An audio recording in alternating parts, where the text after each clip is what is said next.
ये जहरीला सांप है आरएसएस और BJP.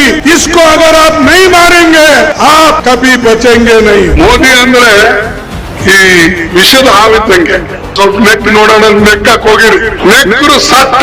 Modiji, Vijay, you both can fool people who are illiterate in Gujarat.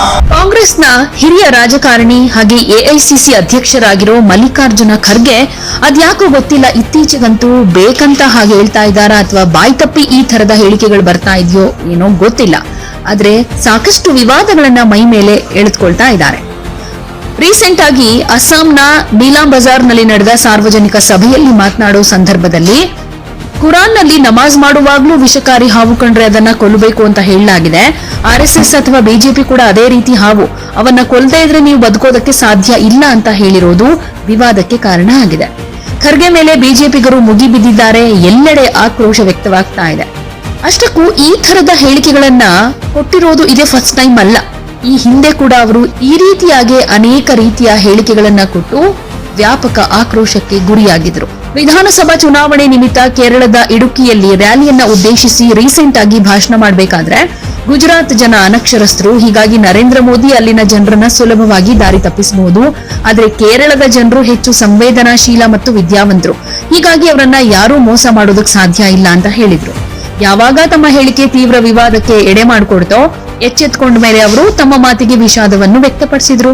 ಇತ್ತೀಚೆಗೆ ಕೇರಳದಲ್ಲಿ ನಡೆದ ಚುನಾವಣಾ ಭಾಷಣದಲ್ಲಿ ತನ್ನ ಹೇಳಿಕೆಗಳನ್ನ ಉದ್ದೇಶಪೂರ್ವಕವಾಗಿ ತಪ್ಪಾಗಿ ಅರ್ಥೈಸಲಾಗ್ತಾ ಇದೆ. ಇಷ್ಟಾದ್ರೂ ನಾನು ಹೃತ್ಪೂರ್ವಕ ವಿಷಾದವನ್ನ ವ್ಯಕ್ತಪಡಿಸ್ತೀನಿ. ಗುಜರಾತ್ ಜನರ ಭಾವನೆಗಳಿಗೆ ಧಕ್ಕೆ ಉಂಟು ಮಾಡೋದು ನನ್ನ ಉದ್ದೇಶ ಅಲ್ಲ. ಅವರ ಮೇಲೆ ಯಾವಾಗ್ಲೂ ನನಗೆ ಗೌರವ ಇದೆ, ಅದು ಹೀಗೆ ಮುಂದುವರಿಯುತ್ತೆ ಅಂತ ಹೇಳೋ ಮೂಲಕ ವಿವಾದವನ್ನ ಸುಖಾಂತ್ಯಗೊಳಿಸೋ ಪ್ರಯತ್ನ ಮಾಡಿದ್ರು. ಇದು ರೀಸೆಂಟ್ ಆಗಿ. ಈ ಹಿಂದೆ ಅಂದ್ರೆ 2023ರ ಕರ್ನಾಟಕ ವಿಧಾನಸಭಾ ಚುನಾವಣಾ ಸಂದರ್ಭದಲ್ಲೂ ಖರ್ಗೆ ಅವರು ಮತ್ತೊಂದು ವಿವಾದಾತ್ಮಕ ಹೇಳಿಕೆಯನ್ನ ಕೊಟ್ಟಿದ್ರು.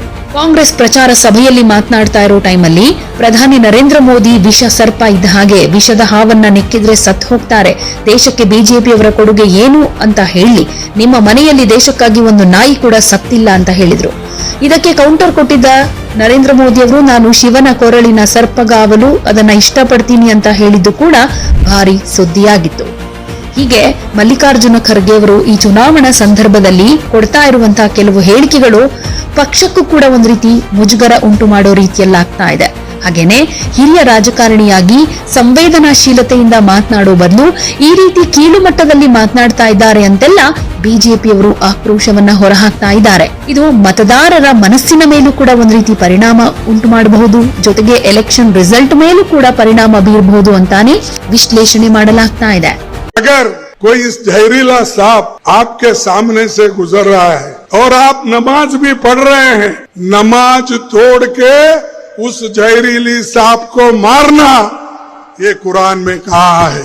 और मैं यही कहूंगा, आपका नमाज तोड़ना तो परवाह नहीं, ये जहरीला सांप है आरएसएस और BJP.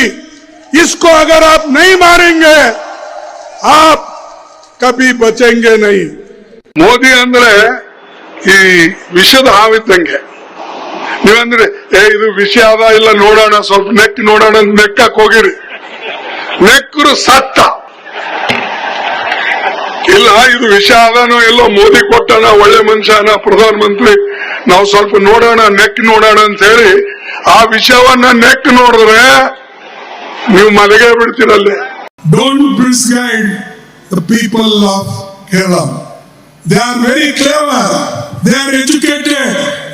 Modi ji, Vijay, you both can fool people who are illiterate in Gujarat or in other place, but you can't fool Kerala people. ಯಾವುದೇ ಸುದ್ದಿಯ ಅಪ್ಡೇಟ್ ಅನ್ನ ಮಿಸ್ ಮಾಡ್ಕೊಳ್ಬಾರ್ದು ಅಂದ್ರೆ ಈಗಲೇ ಒನ್ ಇಂಡಿಯಾವನ್ನ ಸಬ್ಸ್ಕ್ರೈಬ್ ಮಾಡಿ. ನಿಮಗೆ ಬೇಕಾದ ಭಾಷೆಯಲ್ಲಿ ಎಲ್ಲಾ ಸುದ್ದಿ ತಿಳಿಬೇಕು ಅಂದ್ರೆ ಒನ್ ಇಂಡಿಯಾ ಆಪ್ ಅನ್ನ ಡೌನ್ಲೋಡ್ ಮಾಡ್ಕೊಳ್ಳಿ.